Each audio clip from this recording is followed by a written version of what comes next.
What's up guys, it's Matt Collins-Jones here, also known as the D365 Geek, and today we are talking about Power Automate, we're talking about expressions and functions, and we're going to talk about the URI path and query function in the URI parsing functions section. So if you've watched my last couple of videos on URI host and URI path, URI path and query is kind of an extension of that, where this function allows you to pass in a URI or a URL and then get out some information about the actual path of it, as well as any queries that you're doing on it. So when I say query, I mean a query string at the end of a path.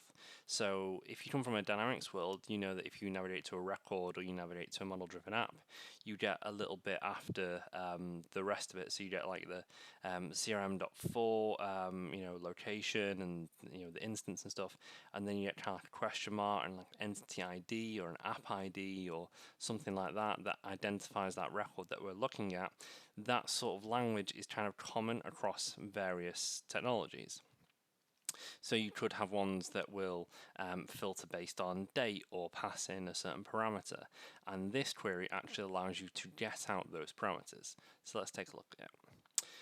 So we're in Power Automate here. I have a manual trigger flow and I have a compose action. If I click into the inputs, go across to expressions, scroll down until we get to the URI parsing functions, and if I click on see more, we have this one here that says URI path and query with a single parameter that says URI string. So it says it returns the path and the query from a URI. So if I click into here, we can put one in here. So if I put this in single quotation marks so that it knows it's a string, we'll type in https google.com, then we'll do forward slash search, we'll do / history, and then we'll do .htm to say it's the end of the web page, and then we'll do a question mark, and we'll query in here where date equals yesterday.